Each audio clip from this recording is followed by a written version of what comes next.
Welcome, ladies and gentlemen. My name is Alex, and today we are going to be building this house right here.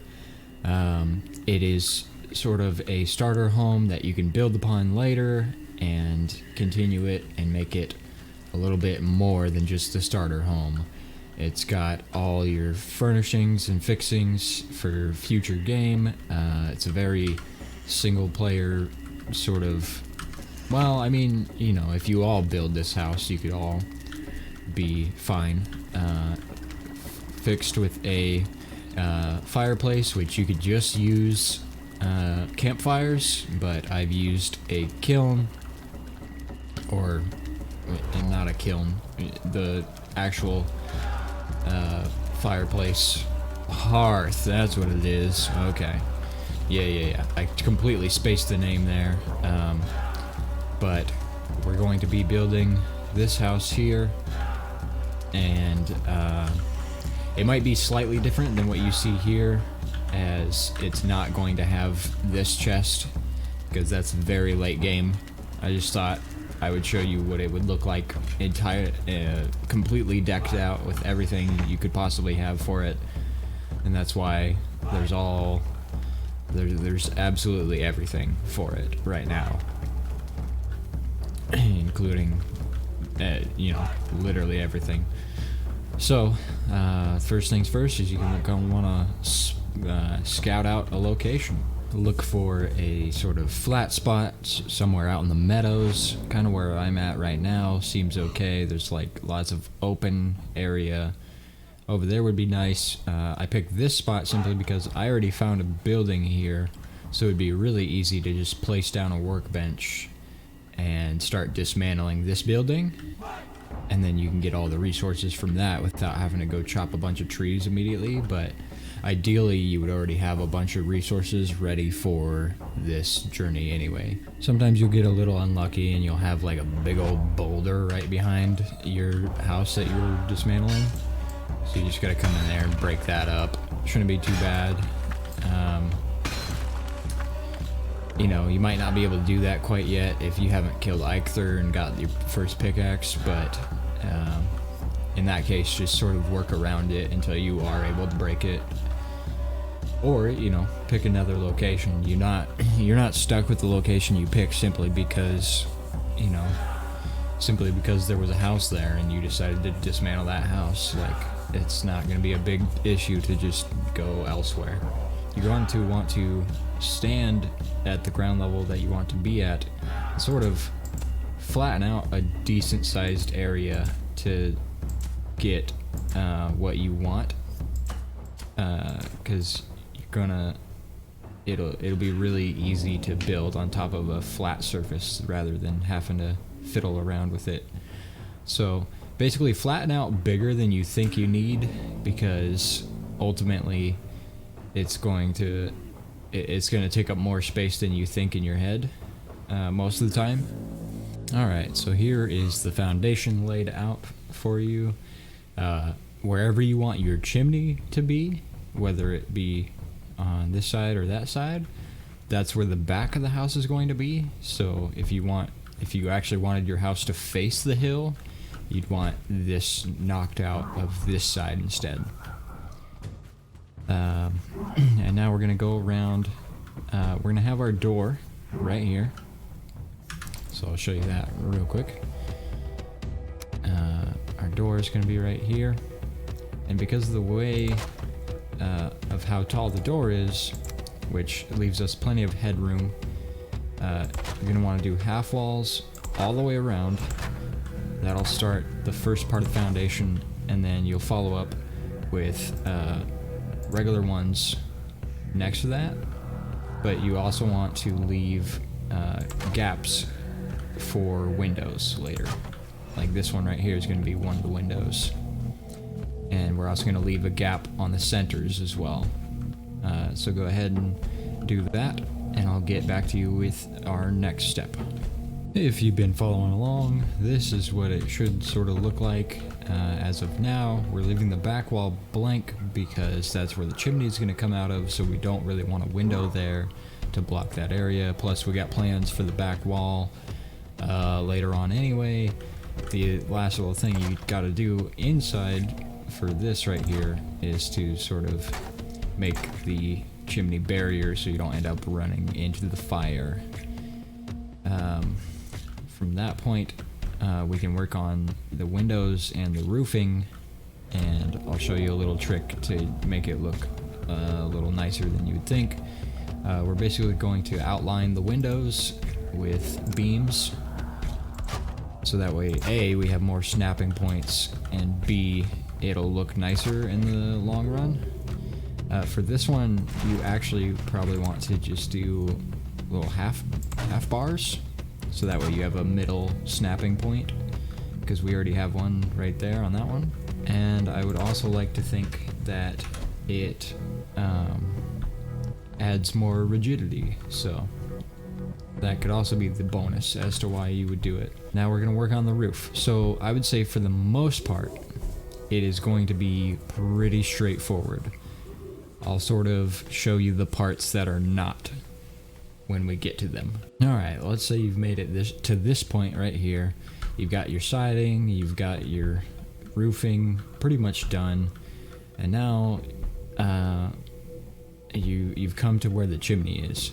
Instead of doing just a flat one, because you have to vent the smoke somehow, use the 45 corners and sort of line them up so that way they can be like that, and you're thinking, oh, that looks kind of weird, until you use both of them, sort of flip the other one, and now you got a perfect little spot for it to sort of vent out of. Right here as well, where usually people would put an X, and if you like that sort of thing, yeah, go ahead, put the X on it. I'm sort of less of that fan, simply because it's very common, and I don't know, it doesn't really look fantastic to me. So instead, I just take a beam and line it up with these, and it sort of fits inside of it. So that way it's just a straight roof. We're gonna take our little half beam, our little 1 meter, we're gonna place them right there on both sides. That'll give us a snapping point, so that way we can set our 45s. Whoops, that was not meant to be. And so we can set our 45s sort of inward, so we get a little bit of an overhang, and not a full length's worth, because it looks kind of weird if you have an entire length. The roof piece is a little finicky. That's the thing about Valheim, is finding the exact pixel to look at. There we go. But once you find it, it's usually easier to find the second time around. It's all about lining yourself up. Now obviously I'm flying around and you're like, Alex, this is unfair. But it wouldn't be that difficult to just climb up on a ladder or something. So I don't think there's any reason to be upset that I'm using the techniques that I have available to me. There's another thing you can do to help sort of spruce up your doorways, is put a little angle on there, and then on top of that, just throw up a little roof piece. It seems like such a simple step, but it goes such a long way in trying to improve your buildings from being just flat blocks. We can sort of finish off the chimney. So it can be as simple or as complicated as you want it to be. I'm sort of just going to fill in the walls all the way up and across as well, something like that, and then put a little side piece right there, and right in this corner as well. Might have to look on either side for it. And there you go. You can put your campfire in there. You can put your for this purpose of the video, I'm putting a hearth in there simply because it's just easier to do so. You're gonna want it so it's like that, This will make it so it sort of sticks out the back, as I'll show you. But with some of the other steps we're going to be doing, we kind of use this to our advantage anyway, so we're not entirely worried about it. What I also like to do in this case is sort of place a little double wide there with some stairs going up to it, and that's basically where the bed would be. You can place storage all the way along the bottom of that, but I noticed that it doesn't necessarily allow you to reach the far one, so that one's just sort of there for visual rather than attainable. Even with the first person mod, I don't think we can reach that. Well, I think that's the only way, so it might be doable, but just keep in mind that that far one may not be accessible.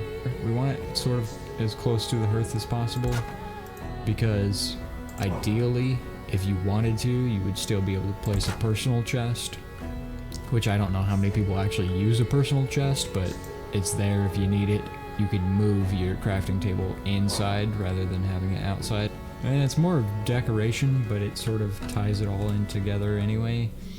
How these little slope pieces added those. If you wanted to just keep it bare, you could, but I'm sort of a fan of making them go all the way up like they visually should. And I sort of transfer that pattern straight on over to this side as well, just because it made more sense to me to do it that way. But you know, it's your build. You can do whatever you'd like with it. This is just how I have decided to do it.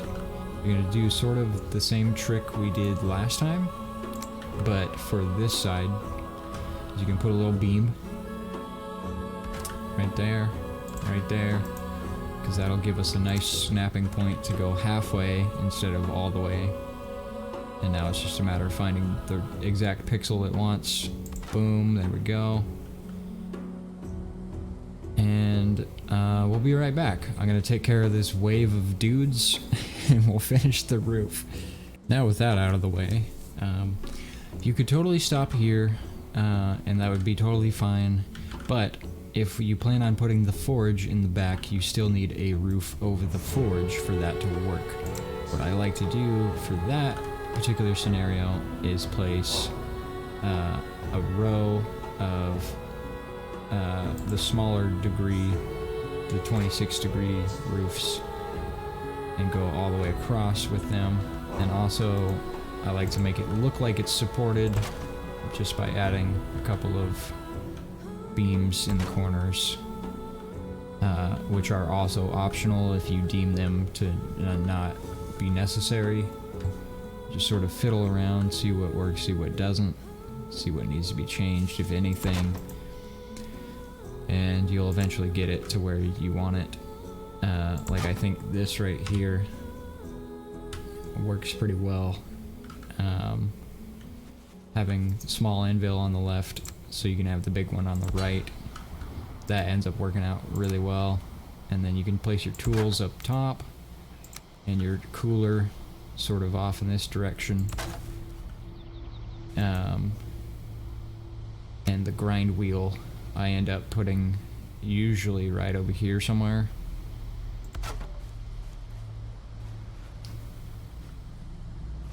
You can basically layer this whole back wall with stuff. It's everything minus the bellows, because I don't know, the bellows are just big, and I don't feel like you actually need a forge that high of a level in most cases. The cool thing about having this little outside area is you have room for all your workbench modifications as well. Chopping block, I like to put it just around this corner here. So like this is the little chopping zone. For decoration, I put one of these guys right out here. He's sort of optional because it it puts a shield around the building, but that shield is only for like PvP. It's not necessarily for monsters, so it's a little bit of a disappointment, but it's okay. The next step would be to sort of flatten the ground back here so you could put your furnace and stuff. Another thing I wanted to show you is for when you're doing the upgrades, like the pots and pans. That's going to be way down the line, by the way, but when you finally do get to the pots and pans, you can create a little cross beam so it's easier to snap to something rather than it trying to be in the wall or whatever, because otherwise it has to sort of try to float on one of these side pieces, which doesn't look nearly as good. And I wanted it to be flat against this wall, but it said not enough space too many times for me to care. So the final thing, which is the butcher block, which you could sort of place right there if you so wished, and that would be totally fine as well. I think if you place it over here, it would also still be within the range and not really blocking anything either, so it's really up to you whether you want to include it. I think in my other one I did not. I decided to go with a table instead, which I guess you could do as well. It's I mainly did the table as decoration, and more so just for comfort level than anything else, because the higher your comfort level, the more of a rested bonus you'll get. But I was also sort of doing it for visual appearance and stuff. And then finally, you know, you could include this if you wanted, or not, because it's a very late game item. This is not too bad either, but you know, just some extra storage beyond what is already underneath the bed would be helpful, I would think. A little fermenter in the corner there, which you have a hard time seeing because I blocked it. A little spice rack that you hang from the rafters there, and you know, anything else you'd like to do. Which reminds me that I forgot to put the little tool set above, which I kind of like to hang from the top of this here, just so that way it's not sort of in the way or clipping through a bunch of things. Then you can sort of decorate it. You can make it your own. You can do what you want with it. This is sort of just the template house of what it's more so what the building looks like rather than what else has been put around it and stuff like that. So hope you enjoyed, and I also wish you the best of luck when you decide to build this yourself. Have a wonderful day, and I'll see you next time.